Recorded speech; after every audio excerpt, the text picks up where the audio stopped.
Un nuovo caso Covid-19 a Casteltermini, dopo quello di ieri salgono così a 2 i contagiati, che ha riguardato una signora anziana novantenne con un tampone fatto post mortem, risultata positiva, deceduta presso l'ospedale di Mussomeli dove era già ricoverata per altre patologie. La stessa è la nonna del trentenne risultato positivo nel caso già registrato ieri e con il rischio che possa essercene qualcun altro in quanto i componenti dello stesso nucleo familiare e anche nei luoghi di lavoro frequentati dagli interessati anche in altri comuni fuori Casteltermini.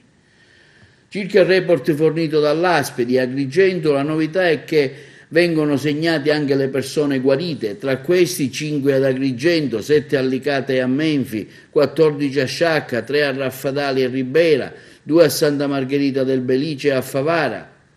1 a Siculiana, Ravanusa, Porto Empedocle e Aragona,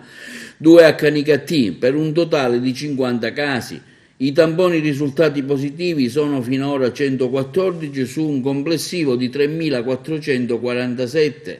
In Sicilia invece risultano positivi ai tamponi 48 nuovi soggetti, di cui 28 i contagiati, su attualmente 58.732 tamponi effettuati, guariti 18 nuovi soggetti, deceduti 2. Nelle province il dato che va alla nostra provincia è sempre stabile a 129 casi, mentre quello in testa risulta sempre Catania, con nuovi 31 casi, dovuti a un contagio di massa avvenuto in una RSA di Caltagirone. Messina in diminuzione di 4 casi, va a 408, 5 in più a Palermo con 350 persone contagiate.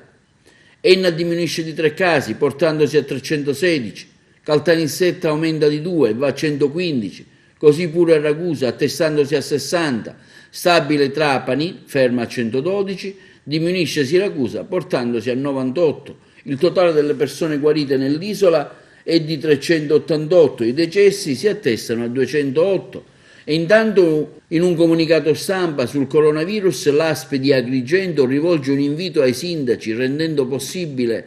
da oggi un servizio di consegna a domicilio dei medicinali e dei dispositivi distribuiti dalle farmacie ospedaliere.